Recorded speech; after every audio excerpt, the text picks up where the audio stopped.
3 years ago, Fort Gregg Adams was renamed to honor two Black Army pioneers. Today, it's once again Fort Lee. President Trump announced in June that the administration would be restoring the names of Army bases once named for Confederate generals. Fort Pickett, Fort Hood, Fort Gordon, Fort Rucker, Fort Polk, Fort A.P. Hill, and Fort Robert E. Lee. This reverses a 2022 Biden administration project to rename 9 Army bases, part of a congressional mandate to remove all Confederate symbols from military installations. The estimated cost, $39 million.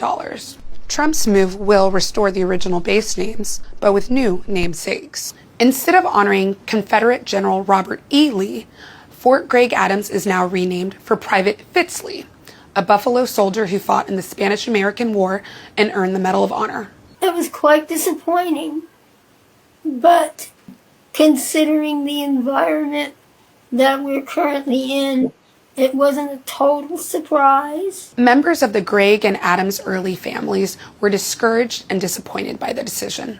And I can't help but feel like taking it away was a very bad mistake. Stanley and Judith Early are children of Lieutenant Colonel Charity Adams, the first Black woman to become an officer in the Women's Army Auxiliary Corps. She commanded the 6,888 Central Postal Directory Battalion and rose to be the highest-ranking Black woman in the U.S. military at the end of World War II.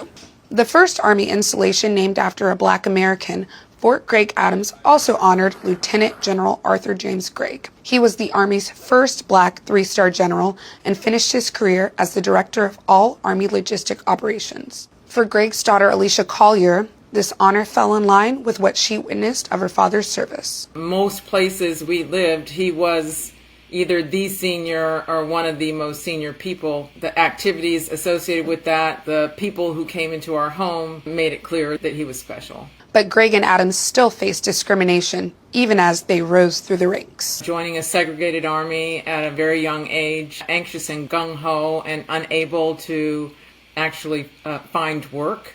He had been trained as a medic, but because he was African American, he was not allowed to work in that profession. So he ended up falling into logistics accidentally because someone gave him an opportunity. She talked about her experiences in Europe. She talked about the training experiences in Fort Des Moines. She talked about travel, the segregation of travel, and that was a real problem for her personally, but also for the unit. When Fort Lee became Fort Gregg Adams in 2023, Lieutenant General Gregg attended the ceremony and became the first living person in modern Army history to have an installation named after him. Anybody that was at that ceremony saw clearly that it was so meaningful to him, and I can tell you that it was the highlight of his life, and he lived a really wonderful life. But in July, Fort Gregg Adams once again became Fort Lee. Defense Secretary Pete Hegseth defended the changes earlier this summer, saying soldiers feel a connection to the base's original monikers. You don't care about their military record. You wanted to restore the Confederate names. There's a legacy. There's a connection to those bases and to those places, to what they trained for there, what they did for, and what they came home back to. That matters to them. For her part, Collier says she never heard anyone from the Army say they felt a connection to the name Fort Lee. And the whole community, which is very tight-knit, was extremely supportive of the change to Fort Gregg Adams. At my father's funeral, as the motorcade drove through those gates, every single soldier from that base was there in a salute as the hearse drove by. It was something to be seen, and certainly demonstrated support. While Gregg Adams no longer appears on the base signs, the children of these Army veterans still hope their parents' accomplishments will be remembered for years to come.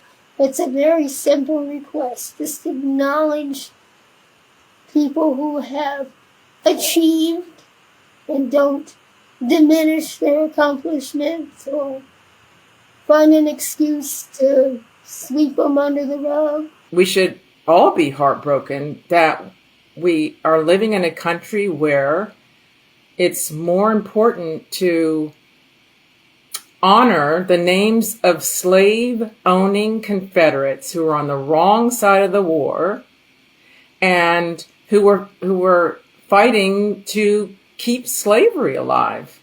That's really disturbing to me and to many people in this country. For PBS News, I'm Addie Briley.